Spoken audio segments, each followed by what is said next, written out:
එතකොට දරුවෝ ආවේගය ගැන කතා කරද්දී මුලින්ම මේ ආවේගී බල කියන එක පොඩ්ඩක් අඳුනගත්තොත් හොඳයි.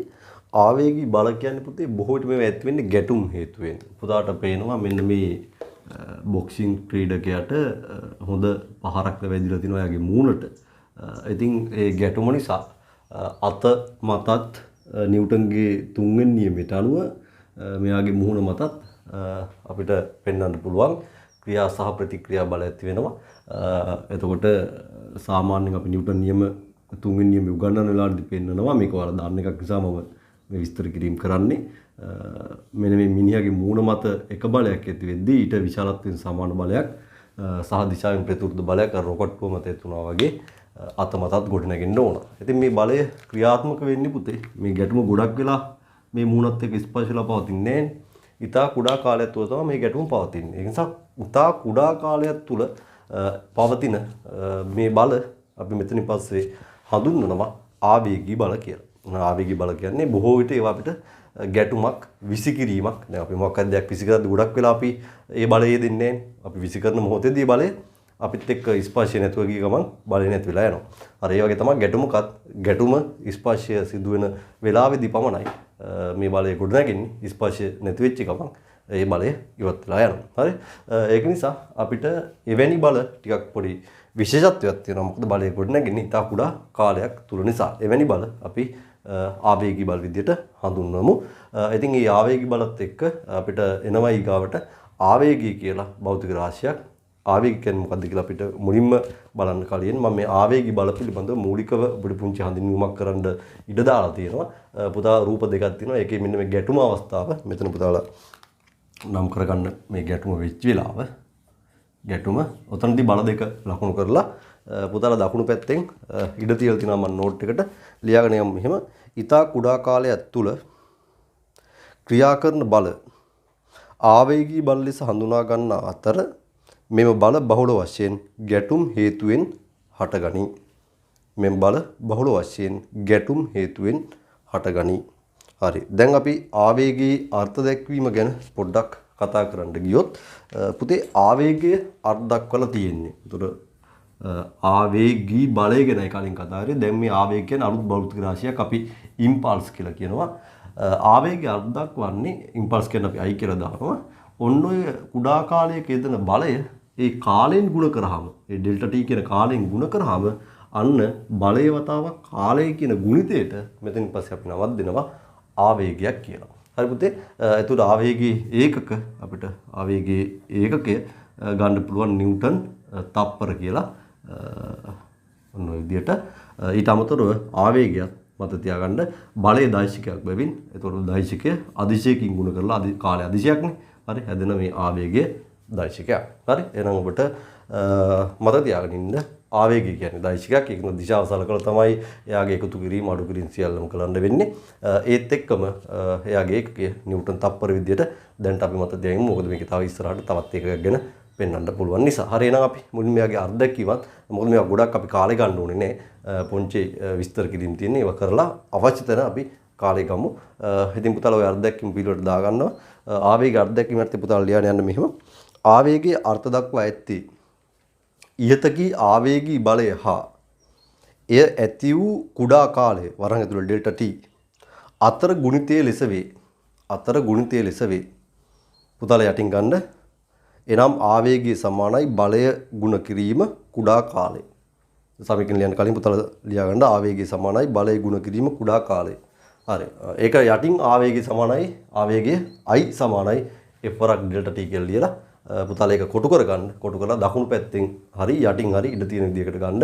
පළවෙනි පොයින්ට් එක ආවේගය දෛශිකයක් වන අතර ඒ බලයේ දිශාවට ක්‍රියා කරයි. හරිම වැදගත් මේ පොයින්ට් එක ලියා ගන්න. ආවේගයේ දෛශිකයක් වන අතර ඒ බලයේ දිශාවට ක්‍රියා කරයි. පුතාලට ඕන මේ සමීකරණය දෛශිකයක් කියන්නේ මෙහෙම ඊතලයක් ගහලා පෙන්නන්න. එතකොට ඒ දෙන්නගේ එකම දිශාව තමයි ඔය දෙකේ දිශාවන් පවතින එක. ආවේගයේ දිශාවයි බලයේ දිශාවයි එකම විදිහට පවතින්නේ මේක අදිශයක් නිසා. හරි.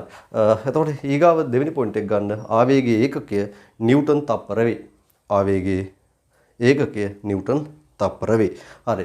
ඔතනටම ඔයාලට ඕනනම් ඉදිරියේදී මේක උගන්වනවා. මේක කිලෝග්‍රෑම් සර්ව සමයි ms ඍණ එකයි කියලා දාගන්න අවශ්‍ය නම් ඉදිරියේදී හැබැයි අපි ඒක ඉගෙන ගන්නවා. නමුත් මම ඒකට ඒකකේ පෙන්වන්නේ ඔබ දැන්ට පොතන දාගන්න එක හොඳයි. හරි. එහෙනම් පුතාලට ඒ ටික පැහැදිලි. එහෙනම් අපි මේ වෙද්දි ආවේගී බලය ගැන දන්නවා. ආවේගය කියන්නේ මොකක්ද කියලා දන්නවා. සරල අර්ථයකින් එක්ක. එතකොට අපි දැන් බලමු මෙන්න මේ ආවේගයෙන් අපිට මොනවද කරන්න පුළුවන් මේ ආවේග කියන භෞතික රාශියෙන් ඇයි මේක අර්ථ දක්වලා තියෙන්නේ කියන කාරණේ. ඉතින් ඒක අපි ඉගෙන ගන්න යද්දී මුලින්ම අපිට හම්බෙන්නේ අපිට පෙන්වන්න පුළුවන් ආවේගයයි ගම්මිතාව වෙනසයි අතර සම්බන්ධයක් පුතේ. අපි එහෙනම් මුලින්ම හිතලා ඉමු බලලා ඉමු ආවේගය සහ ගම්මිතාව වෙනස අතර මොන වගේ සම්බන්ධයක්ද පවතින්නේ කියලා.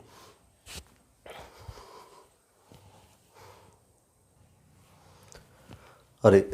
එතකොට පුතාලගේ පෙන්නලා ඇති නෝට් එකේ මෙන්න මෙතන බේස්බෝල් ක්‍රීඩාවක නිරත වෙන ගැහැණු දරුවෙක් බෝල් එකට බේස්බෝල් බෝලට බේස්බෝල් පිත්තෙන් පහරක් දෙනවා.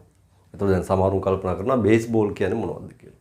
එතකොට බේස්බෝල් කියන්නේ පුතේ සුද්දන්ගේ එල්ලේ ක්‍රීඩාවනේ. අපි රබර් බෝලයක් හරි ටෙනිස් බෝලයකට හරි උණ පිත්තෙන් පහර දෙද්දි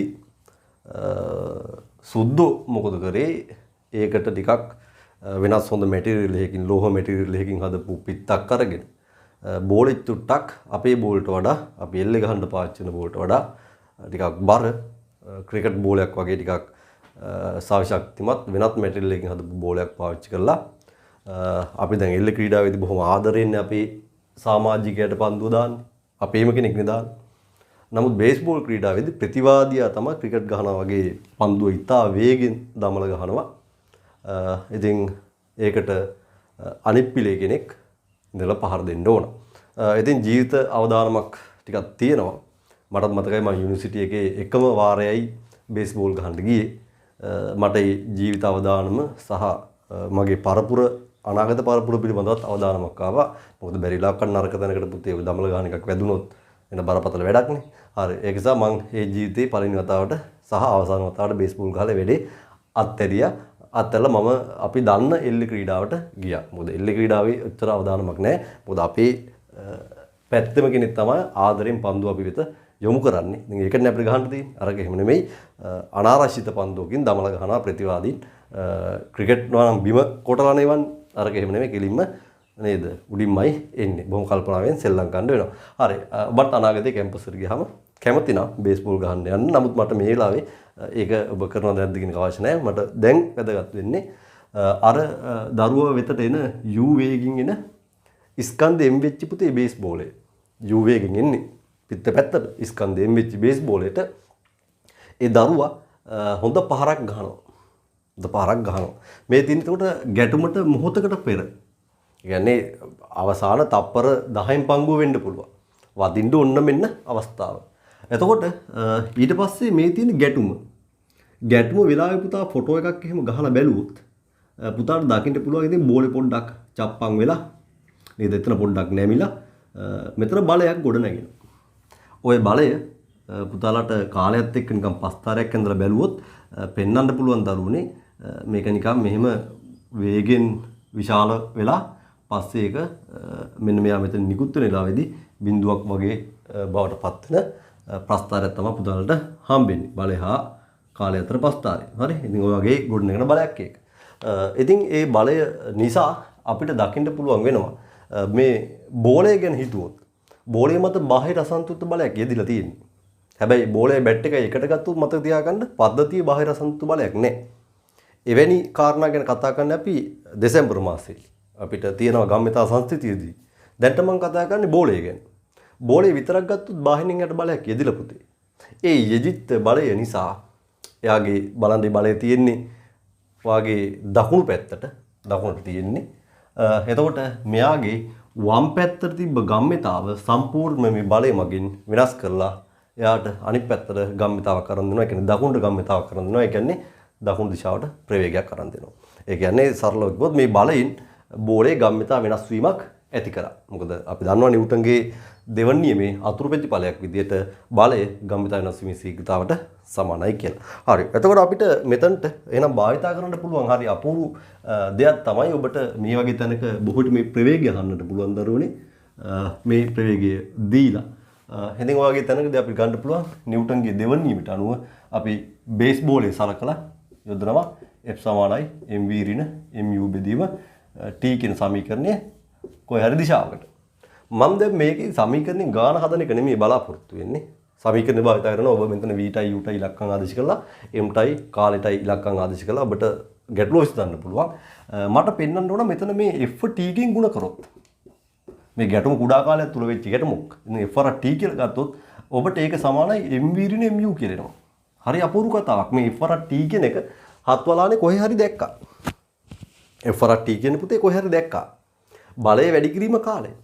දැන් තුට්ටු ඉස්සරහා ඔප්පු කරා කියන පුතේ. ඔව් කියන්නේ. බලය වැඩි කිරීම කාලය මොකද්ද? ආවේගය. අන්න හරි සතුටුයි. ආවේගය. එහෙනම් මේ f t කියන දරුණේ ආවේගය. ගෝලය මත ඇති වෙච්ච ආවේගය. එතකොට පුතේ mv ඍණ mu කියන්නේ මොකද්ද? ගම්මිතා වෙනස. එහෙනම් පුතාට පේනවා ආවේගය ගම්මිතා වෙනසට සමාන වෙලා ඔබට දැන් ගොඩ නැගෙනවා නිව්ටන්ගේ දෙවන නියමය තවත් අතුරු ප්‍රතිඵලයක් විදිහට ලොකු දෙයක් නෙවෙයි. ඔබ අර්ධකම භෞතික රාශිය මේ සමීකරණය ඇතුලේ තියෙනවා. නමුත් පොඩ්ඩක් හොල්ලලා බලන්න වෙනවා. ඒ කියන්නේ කාලය වම් පැත්තට ගෙනල්ලා ගුණ කරොත් පුතාට නිව්ටන් කිව්වා බලය කියන්නේ ගම්මිතා වෙනස් වීමේ ශීඝ්‍රතාවට සමානයි කියලා. ඒකේ අතුරු ප්‍රතිඵලයක් අපිට ඕක කියන්න පුළුවන් ආවේගය සමානයි. එහෙනම් මොකද පුතේ? ගම්මිතා වෙනසට. හරි? එහෙනම් ආවේගය කියන්නේ බලය වරක් කාලෙන්. අන්න ඒ ගුණිතය ඔබට හැමතිස්සෙම ගම්මිතා වෙනස කියලා හිතන්න පුළුවන්. මේක හෙන්න ප්‍රබල සමීකරණයක්.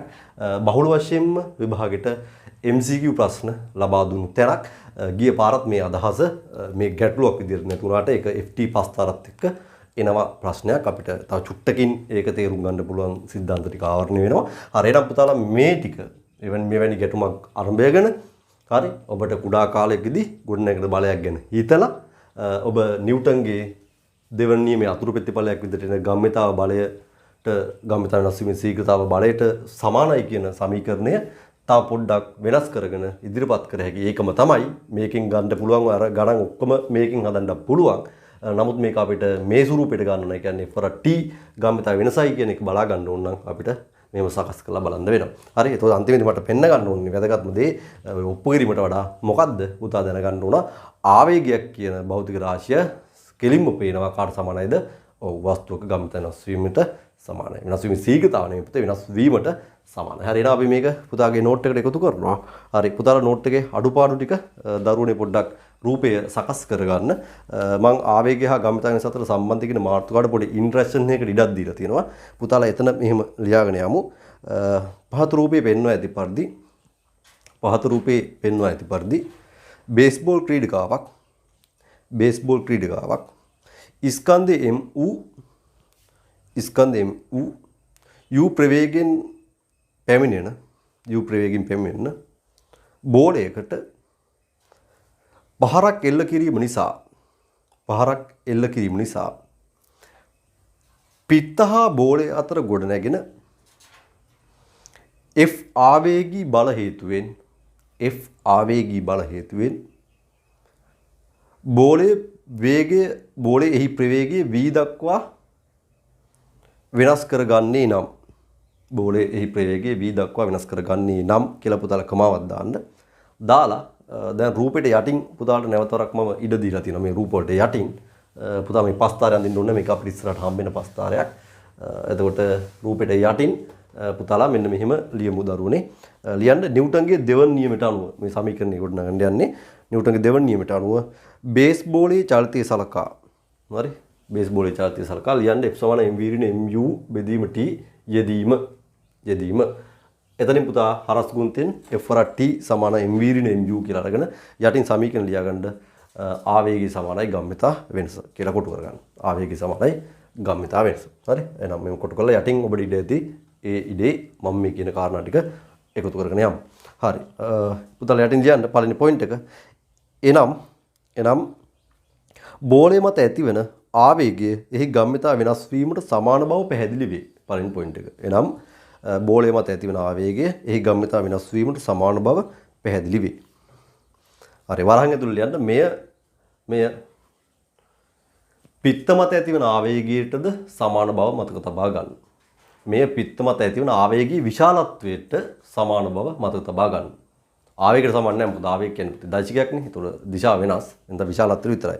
මේ පිත්ත මත ඇතිවන ආවේගයේ විශාලත්වයට සමාන බව මත තබා ගන්න. හරි ඊගා පොයින්ට් එක. තවද ඉහත සම්බන්ධයේ දෛශික සමීකරණයක් වන බැවින් දිශාව සලකා භාවිතා කිරීම කළ යුතුයි. තවද ඉහත සම්බන්ධය දෛශික සමීකරණයක් බැවින් දෛශික සමීකරණයක් වන බැවින් දිශාව සලකා භාවිතා කළ යුතුය.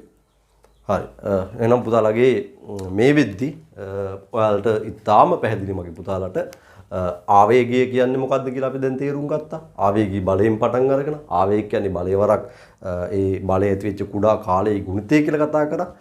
එතකොට අවසාන වශයෙන් දැන් අපි දකිනවා ආවේගය පුතාට පේන්න පුළුවන් වස්තු සිදුන ගම්මිතා වෙනසට සමානයි.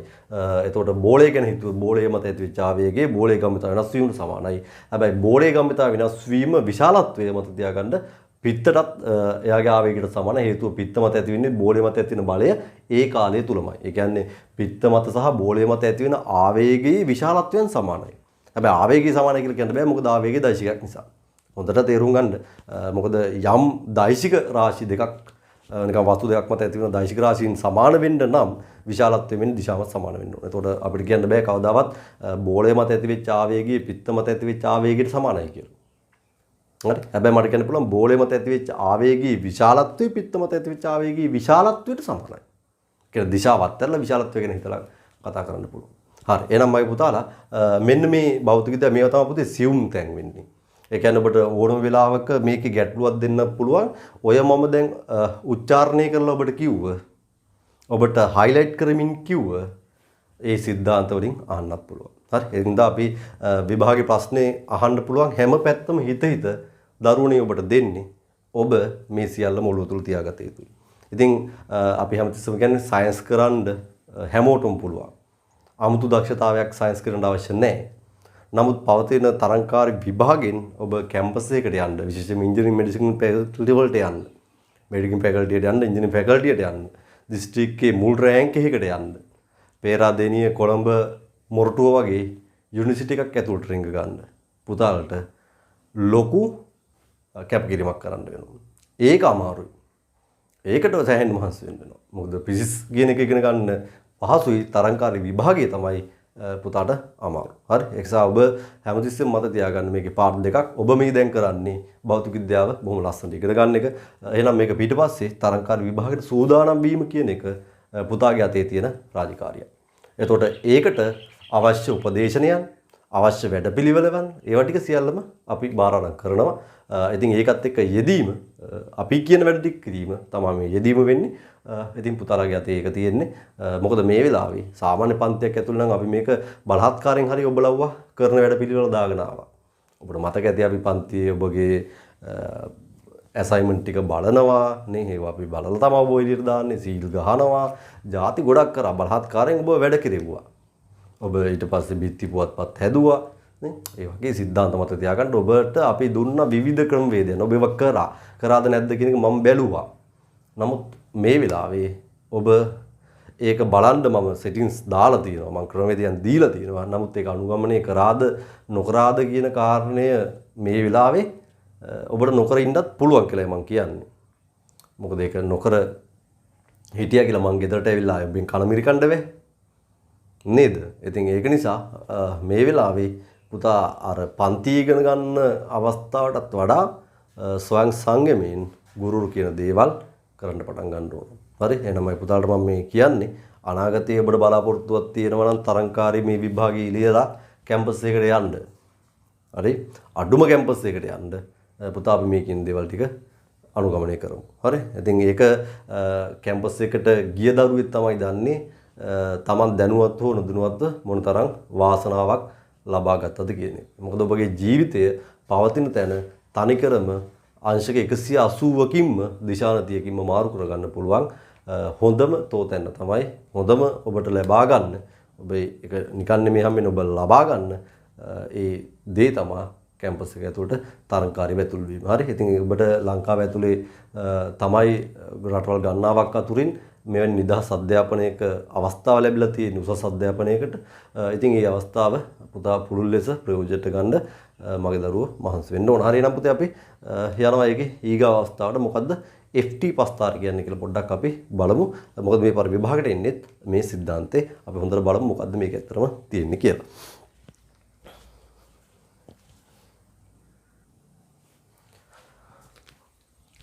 එතකොට පුතේ FT පස්තාර ගැන කියද්දී අපි නැවත වරක් තෝරගන්නේ පුතාගේ අර බේස් බෝලය ගැනමයි. මොකද මේක මං හරි කැමති එකක්. මොකද මට මේකත් එක්ක හින අත්දැකීම් ගොඩක් තියෙන තැනක්.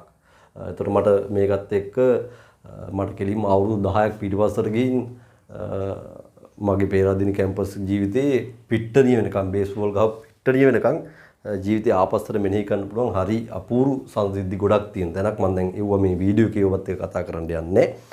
ඒ වගේ ගොඩක් අත්දැකීම් ලැබෙන තැනක්. ඒක සමග මේ මම උගන්වන හැම સિદ્ધාන්ත පන්තියකම මේ බේස් බෝලේ දානවා. මගේ ජීවිතයේ අතීතයේ මෙනෙහි කරන්න හරි අපූර්ව තැනක්. හරි. ඉතින් අපූර්ව සිද්ධි ගොඩක ආරම්භයක් මේක. හරි. එතකොට පුතේ මෙන්න මේ බේස් බෝලය ගැන කතා කරන්න යද්දී නැවත වරක් බේස් බෝලේ ගැටුම නිසා ගොඩනැගෙන බලය පුතාට ඇන්දොත් කාලයත් එක්ක ප්‍රස්ථාරයක. එතකොට මම මේ බලය පුතාගේ බෝලය මත ඇතිවලා තියෙන දකුණට බලය ධන කියලා තමයි මේ පස්ථාරය අරන් තින්නේ. කියන්නේ වගේ දැන් බෝලය මත දකුණට බලයක් ඇතිවලා තියෙන්නේ. ඒ ගොඩ නැගිච්ච බලය ධන කියලා හිතලා යදලා තියෙන්නේ. අපිට බෝලය මත වමට ඇඳින ඇති වෙන බලය ඒ වෙලාවේදී මේක මත අඳිනවා නම් ඒක අපිට ඍණ කියලා එතකොට ගන්න වෙනවා. හරි. එතකොට මෙතනදී අපි බෝලය මත දකින්නේ නැහැ ඍණ දිශාවට බලයක්. ඉතින් අපි ඒක නිසා ධන පැත්තේ විතරයි බලය ඇඳිලා තියෙන්නේ. ඉතින් අපි එහෙනම් කියනවා කාලයත් එක්ක මොනවා හරි වස්තුවක් මත බේස් බෝලයක්ම වෙන්න ඕනේ නැහැ. මොනවා හරි වස්තුවක් මත බලය කොහොමද වෙනස් වෙන්නේ කියන එක අපි බලනවා. මොකද්ද කාලය සහ බලය අතර ප්‍රස්ථාරයක් ඇඳලා. ඉතින් මේ ප්‍රස්ථාරේ ඔබට අක්ෂ දෙකක් y අක්ෂය මත තියෙනවා. එතකොට ඔබ බලය එක දිශාවක් ධනයයි සිටීමෙන් අපිට ඒ පැත්තේ ධන බල අඳිනවා නම් බලයේ ප්‍රතිවිරුද්ධ දිශාව උදාහරණයක් දකුණට දොබ් බල ධනයයි ඔබ සලකන්නේ නම් වම් පැත්තට තියෙන බලය ඒ වස්තුව මත වම් පැත්තට ඇති වෙච්ච බලය පුතාට ඍණයයි සලකා එයාගේ අනිත් අක්ෂයේ උඩ ඒ කියන්නේ වගේ ඍණ පැත්තේ අක්ෂයේ උඩ ලකුණු කිරීම කරන්න පුළුවන්. හරි. එතකොට මෙන්න මේ කාරණාව පොඩ්ඩක් අපි සටහන් කරගන්න ඕන. මම මෙතනදී මෙන්න මේ ගැටුමම ඇත්තම අවස්ථාවක් ප්‍රායෝගික බේස් බෝලයක් එක්ක පිටක් ගැටෙන අවස්ථාවක පොඩි රූපයකුත් වලට දාලා තියෙනවා. ඒ වෙලාවේ බෝලේ පොඩ්ඩක් අර තැලෙන ස්වභාවය පෙන්වන්න මේ බල නිසා මේ බෝලේ මේ පේස් එක පොඩ්ඩක් තැලෙනවා. ඉතින් ඒවා ටික පෙන්න ගන්න මම දාලා තියෙනවා. හරි. එතකොට අපි මේ චුට්ට පොඩ්ඩක් දාලා පෙන්න ගන්නවා නම් පුතාලා පෙන්න ගද්දි මෙන්න මේ යටින් මට පේලි 3ක් විතර ලියා ගන්න දරුවන ඉඩ වුණා. එනවා පස්තාරය අඳින්න ඕන. ඒක ගැන ඔළුවේ තියාගෙන යටින් මම පේලි 3ක් මේ රූප වලට යටින් ලියන්නයි හිතාගෙන ඉන්නේ. හරි. එහෙනම් පුතාලා ඒකට අදාළව පස්තාරය අඳ ගන්න. ඇඳලා යටින් අපි තරුවක් දාලා මෙහෙම ලියනවා. ඊට කලින් මුලින්ම මම උඩින් FT පස්තාර ගැන හැඳින්වීමකට ඉඩ දීලා තියෙනවා. පුතාට කඩේගිරි සෙට් එකක් දීලා තියෙනවා. පුතාලා එතන ලියාගෙන යන්න. වස්තුවක් මත යොදුන් ලබන බලය වරහන් ඇතුලේ කැපිටල් F කාලය සමග වරහන් ඇතුලේ සිම්පල් T විචලනය වන අන්දම නිරූපණය කරන ප්‍රස්ථාරය. කාලය සමග විචලනය වන අන්දම නිරූපණය කරන ප්‍රස්ථාරය F චූටි ඉරක් T ප්‍රස්ථාරයක් ලෙස හඳුන්වයි. එන්නේ FT ප්‍රස්ථාරයක් ලෙස හඳුන්වයි. හරි. ඒක යටින් තරුවක් දාලා ලියා ගන්න. යටින් තරුවක් දාලා ලියා ගන්න. ගැටුමක් නිසා ඇතිවන බලය ප්‍රස්ථාරයේ දක්වා ඇති පරිදි ක්‍රමයෙන් වැඩි වී පසුව අඩුවන අන්දමට විචලනය වන අතර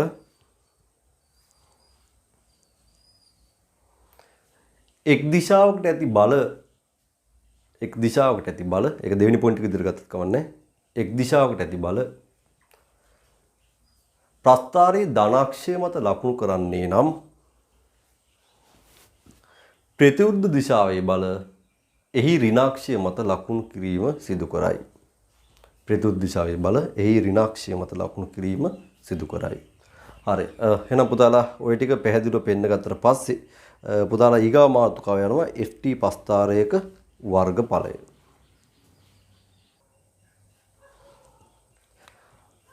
හරි පුතේ. එතකොට FT ප්‍රස්ථාරයක වර්ගඵලය. එතකොට පළවෙනි දේ මම පෙන්නනවා මෙන්න මේ වගේ අසම්මත හැඩයක් ඔබට FT ප්‍රස්ථාරයක ඇවිල්ලා වර්ගඵලය හොයන්න කිව්වොත් ඔබ පුදුම අපහසුතාවයකටපත් වෙයි.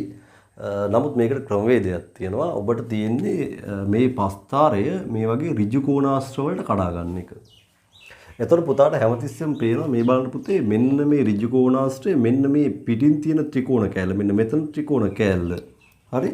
මම මෙන්න මෙහෙම කියන්නම් මෙන්න මේ පාට කරලා තියෙන ත්‍රිකෝණයයි අපි නිල් පාටින් පාට කරනකො මම මේ චුට්ට මෙන්න මේ වගේ ත්‍රිකෝණ හැඩයක් පේනවා ඔබට මේ පැත්තෙන් ත්‍රිකෝණ හැඩයක් එනවා දැන් ඔබට පේනවා මෙන්න මේ මම මේක අඳුරු නොකර ඉන්නම් හරි මේ අඳුරු කරලා නැති ත්‍රිකෝණ හැඩයයි අඳුරු කරලා තියෙන ත්‍රිකෝණ හැඩය දිහා බලන්න ඒ දෙක ආසන්නව වර්ගඵල සමානයි නමුත් මේ ඍජු කෝණාශ්‍රයටවත් මේ ඍජු කෝණාශ්‍රයටවත් මේ පස්තාරයට අයිති මේ වර්ගඵලය එන්නේ නැහැ.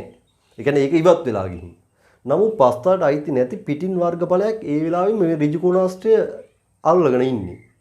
එහෙනම් අපි හැමතිස්සෙම පස්තාරේ නිවත් වේ කියන වගේ වර්ගඵල සෙවීමට ඇතුල් නොවන වර්ගඵලය පිටතින් අල්ලා ගන්නවා. අන්න ඒ විදිහට පුතාට පුළුවන් ඍජු කෝණාශ්‍ර නිර්මාණය කරමින් මේ ඍජු කෝණාශ්‍ර වල වර්ගඵලය හොයාගෙන යන්න. අසම්මත හැඩයක ආසන්න වශයෙන් වර්ගඵල සොයන સિદ્ધාන්තය ඕක. ඉතින් මම ඇත්තට වර්ගඵල හොයන එක කියලා දෙන්න නෙමෙයි මේක ගත්තේ. මෙන්න මෙයාගේ වර්ගඵලය මේ වගේ තීරුවක පුතාලා බලන්න වර්ගඵලය මම FT ප්‍රස්ථාරයේ වර්ගඵලය කියලා ගත්තොත් නිකම්ම ගන්නකො වර්ගඵලය කියලා. එතන මේ තීරුවේ මේ කොලම් එකේ උසින් එන්නේ පුතේ F පළල වෙන්නේ ඩෙල්ටා T එකක්. මොකක් හරි කුඩා කාල වෙනසක්. හරි ඉතින් F වල ඩෙල්ටා T දැක්ක ගමන් හොඳටම පේනවා මේ කියන්නේ කවුද පුතේ? ආවේගය. නැත්තම් ගම්මිතා වෙනස කියලා දැන් කියන්න පුළුවන්. මොකද ඔබ දන්නවා ආවේගය කියන්නේ ගම්මිතා වෙනස කියලා. එහෙනම් මරු මොකද්ද સિદ્ધාන්තය? FT පස්තාරයක් ඔයාලට ඇඳගත්තාම දරුවනේ පස්තාරේ වර්ගඵලයෙන් ආවේගය නැත්තම් වස්තු සිදුතු ගම්මිතා වෙනස ගන්නට පුළුවන්. ඉතින් ඒක හෙන වටින સિદ્ધාන්තයක් කියලා මම නැවත නැවත කියනවා. මොකද පුතාලට ප්‍රධාන ප්‍රශ්නයක් තියෙනවා මෙන්න මේ සමීකරණය F1ක් ඩෙල්ටා T සමානයි mv ඍණ mu කියන සමීකරණය භාවිතා කරනවා නම් මේ සමීකරණේ ප්‍රධානම ප්‍රශ්නේ තමයි මෙන්න මෙතන මේ බලය නියතව තියෙන්න ඕන. මේ බලයට එක ඉලක්කමක් තියෙන්න ඕනනේ. ඉලක්කම් ගොඩක් තිබ්බොත් පුතාට මේ සමීකරණය පාවිච්චි කරන්න බෑනේ. එහෙනම් මේ සමීකරණේ අපි හැමතිස්සෙම ඔප්පු කරලා තියෙන්නේ එක්කෝ නියත බලයක් නැත්නම් වෙනස් වන බල තියෙන තැන්වල අපි කියනවා මධ්‍යන බලයක් ගැන හිතලයි ඔප්පු කරලා තියෙන්නේ. ඒ කියන්නේ මේ වගේ තැනකට අදාළව ඔබ මේ සමීකරණය පාවිච්චි කරනවා නම් මේ බලය මේ බලන්න මෙතන බලය කාලයත් එක්ක අඩු වෙවි වැඩි වෙවි යන්නේ. එතකොට මේ සමීකරණය හදලා තියෙන්නේ ওই වගේ තැනකට නෙවෙයි මේ වගේ කාලයත් එක්ක බලය නියතව තියෙනවා නම් පමණයි මේ සමීකරණය පාවිච්චි කරන්න ලේසි. ලේසි කියන්නේ පුළුවන් වෙන්නේ. එතකොට බලය කාලයත් එක්ක වෙනස් වෙන තැනක මේ සමීකරණය භාවිතා කරන්න පුළුවන්. හැබැයි ඒ වෙලාවට මම මේ වෙනස් වෙන බලවල මධ්‍යන බලය ගැන හිතලායි මේක කරලා තියෙන්නේ. ඉතින් පුතාලට එවැනි මධ්‍යන බල ගැන හිතන්නේ නැතුව හරිම විදියට ගණනය කිරීම කරනවා නම් මේ පස්තාරේ වර්ගඵලය තමයි ඔබ මේ වෙලාවේදී මේ F T කියන ගුණිතය වෙනුවට පාවිච්චි කරන්නේ. ඒතර මෙතනදී පස්තාරේ කෙලින්ම වර්ගඵලයයි ගන්නෙ. එතකොට පුතාට බලය වෙනස් වීම වර්ගඵලය හොයද්දී ඔටෝම ගණනයට ඇතුල් වෙලා තියෙනවා. ඉතින් ගණනයේ තියෙන නිර්වද්‍යතාවය ඊටාම ඉහළ වෙනවා. ඔන්න ඔය කිව්ව කතන්දරේ නිසා. හරි එහෙනම් ඒකත් හොඳට මතක තියාගෙන ඉන්න. FT පස්තාරක වර්ගඵලයෙන් ගම්මිතා වෙනස ලැබෙනවා කියන එක බැලීමෙන් ඔබට ආවේගය වෙනුවට අපිට FT පස්තාරේ වර්ගඵලය ලියලා වඩා නිර්වද්‍ය ගණනය කිරීම කරන්න පුළුවන්. විශේෂයෙන්ම කාලයත් එක්ක බලය වෙනස් වෙන තැන්වලදී ඒ බලය කාලයත් එක්ක ප්‍රස්ථාරයක් ඇඳගෙන ප්‍රස්ථාරයේ වර්ගඵලය පාවිච්චි කරමු සමීකරණය වෙනුවට. හරි එහෙනම් මගේ පුතාලට මේක හොඳට තේරුම් ගත්තා නම් දරුවනේ අපි නෝට් එකට පොඩ්ඩක් එකතු කරමු. සමහරට මේක එච්චර වාට මොකද්ද මේ කිව්වේ කියලා හරියටම වැටුනේ නැති වෙන්න පුළුවන්. ගණන් හදද්දී මම මේක හොඳටම වාට තවත් පැහැදිලි කරලා දෙන්නම්. ඒ අතර අපි නෝට් එක ගන්නවා. පුතාලා මුලින්ම ඔන්න ඔය ප්‍රස්ථාරය ඔයාගේ මාතෘකාවට වම් පැත්තෙන් ලියාගද්දි දකුණු පැත්තෙන් මට නෝට් එක ලියන්න තියෙනවා. දකුණු පැත්තෙන් මෙයාට නෝට් එක ලියන්න තියෙනවා. වම් පැත්තෙන් ඔන්න ඔය පෙන්වලා තියෙන ටික පුතාලා මුලින්ම පෙන්නගෙන ඉන්න. හරි. එහෙනම් දකුණු පැත්තෙන් අපි දැන් නෝට් එක එකතු කරමු. හරි. පළවෙනි පොයින්ට් එක ලියන්න. FT පස්තාරයක වර්ගඵලයෙන් FT පස්තාරයක වර්ගඵලයෙන් පෙන්වා ඇති ගණනය කිරීමට අනුව ආවේගය ලැබෙන බව පැහැදිලි වේ. ft ප්‍රස්ථාරයක වර්ගඵලයෙන් පෙන්වා ඇති ගණනය කිරීමට අනුව ආවේගය ලැබෙන බව පැහැදිලි වේ. හරි. යටින් දැන් පුතාලා ලියන්න එනම් සමීකරණයක් ලියාගමු. එනම් ft ප්‍රස්ථාරයේ වර්ගඵලය සමානයි ආවේගය එයා සමානයි ගම්මිතා වෙනස. හරි කියලා කොටු කරගන්න. ft ප්‍රස්ථාරක වර්ගඵලය සමානයි ආවේගය එයා සමානයි ගම්මිතා වෙනස. හරි. ඒක යටින් ආයෙ පාරක් පුතාලා තරුවක් දාලා ලියා ගන්න. යටින් තරුවක් දාලා ලියා ගන්න. ප්‍රස්ථාරයේ පෙන්වා ඇති පරිදි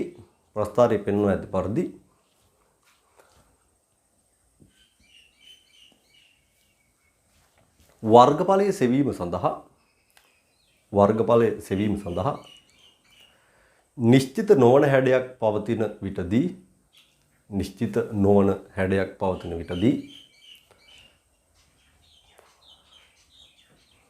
කුඩා ඍජු කෝණාශ්‍ර වලට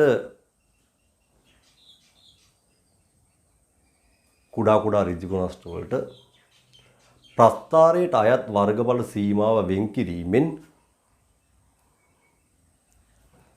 එම කුඩා ඍජු කෝණාශ්‍ර වල වර්ගඵල එකතුව ප්‍රස්ථාරයේ වර්ගඵලය ලෙස භාවිතා කිරීම කළ හැකිය. හරි. එහෙනම් පුතාලට ඒක පැහැදිලි. මෙන්න මේ කුඩා ඍජු කෝණාශ්‍ර වලට වෙන් කරලා ඒ ගොල්ලන්ගේ වර්ගඵල වල එකතුව ප්‍රස්ථාරයේ වර්ගඵලය කියලා භාවිතා කිරීම කරන්න පුළුවන්. දැන් මම දෙන්න යන්නේ ft ප්‍රස්ථාරයක් ඇසුරෙන් ගැටලුවක් විසඳන්න දෙද්දී පුතාලා තේරුම් ගන්න ඕන කාරණා තුනක් පොයින්ට් විදිහට මම දෙනවා. ඒක ඇත්තටම ගැටලු ආකාර ගැන හිතලා දෙන පොයින්ට් වගේක්. ඉතින් ඒ ටික දැනගත්තාම ඔබට ft ප්‍රස්ථාරය ඇසුරේ කුමන ගැටලුවක් ආවත් විසඳන්න පුළුවන්. සහ මෙතනදී ඔබගේ විභාග ප්‍රශ්නය තේරුම් ගන්න අවශ්‍ය සිද්ධාන්තයත් මම ලඝු කරලා තියෙනවා.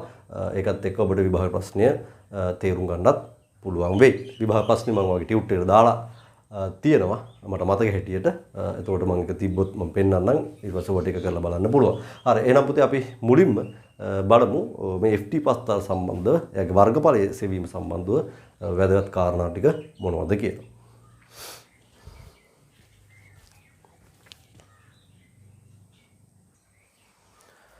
එතකොට දරුවනේ ft ප්‍රස්ථාරයක වර්ගඵලයේ සම්බන්ධ වැදගත් කරුණු. එතනදී පළවෙනි පොයින්ට් එක මම නවත්තලා තියෙනවා මෙන්න මෙහෙම ප්‍රස්ථාරයේ කිසියම් කාල පරාසයක් තුල වර්ගඵලයෙන් කියලා මම නවත්තලා තියෙනවා. එතකොට මෙන්න මේ පුතාගේ පෙන්වලා තියෙන ප්‍රස්ථාරය මෙන්න බලයේ කාලයත් එක්ක ක්‍රමානුකූලව වැඩි වෙලා තියෙනවා. ඒ ප්‍රස්ථාරයේ මම t1 t2 අතර කාල පාන්තරය. එතකොට මෙන්න මේ කාල පරාසය රෝගවලට ගන්න වෙන්නේ t2 න් t1 අඩු කරලානේ. ඔන්න ඔය කාල ප්‍රාන්තරය තුල වර්ගඵලය හෙව්වොත්. එතකොට පේන්නේ ත්‍රපීසියමක් තියෙන්නේ. ත්‍රපීසියමක සමාන්තර පාද දෙක එකතු කරලා ඒ කියන්නේ පුතාගේ f1 ධන f2 බෙදීම 2 වතාවක් මෙතන කාලය t2 ඍණ t1 f1 ධන f2 1යි 2යි එකතු කරලා දෙකට බෙදනවා කියන්නේ නිකන් මේක ඇවරේජ් එකක් වගේ. ඒ කියන්නේ බලයේ මධ්‍යනාගයක් වගේ නේ. හරි අපි නැත්නම් f මධ්‍යන්නේ කියලා ගමු. වාට මෙතන ලියලා තියෙන නිකන් මධ්‍යන බලය වගේ. හරි ඒක කොහොම හරි වා කාල අන්තරයකින් ගුණ කරනවා කියන්නේ මේක නිකන් ඩෙල්ටා t ගෙන් ගුණ කරලා වගේ නේ. හරි.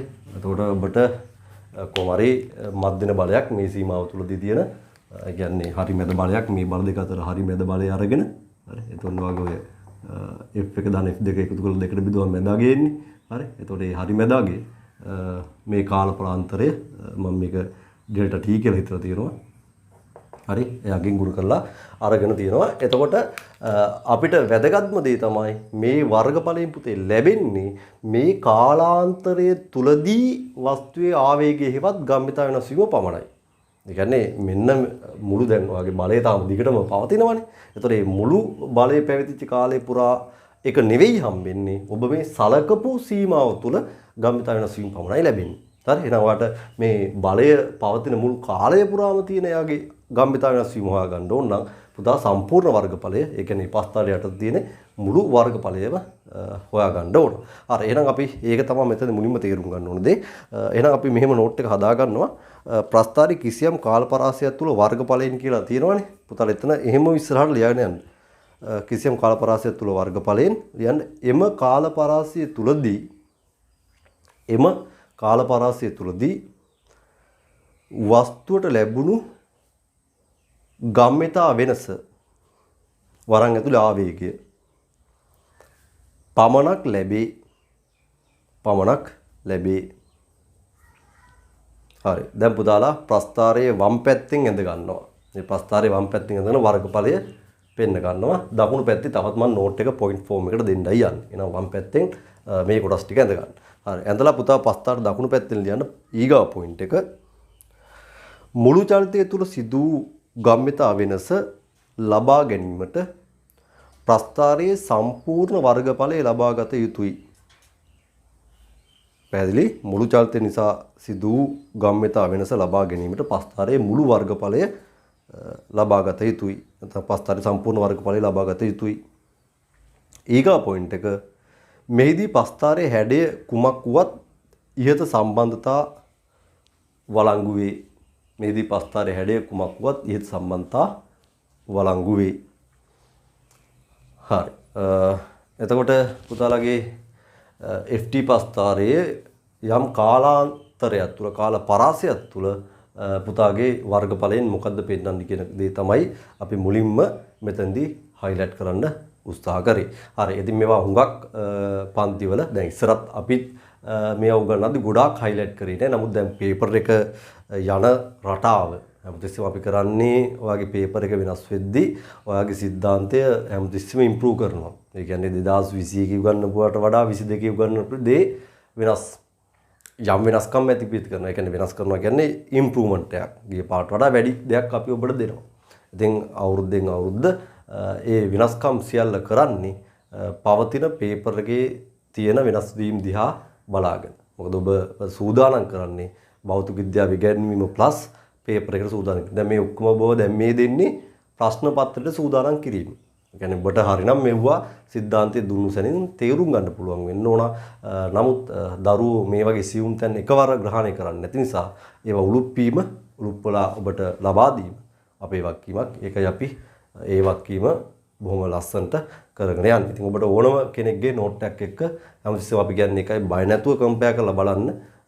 අපි අවශ්‍ය දේවල් අවශ්‍ය ප්‍රමාණයටත් වඩා සමහර විට උලුප්පමින් දෙනවා.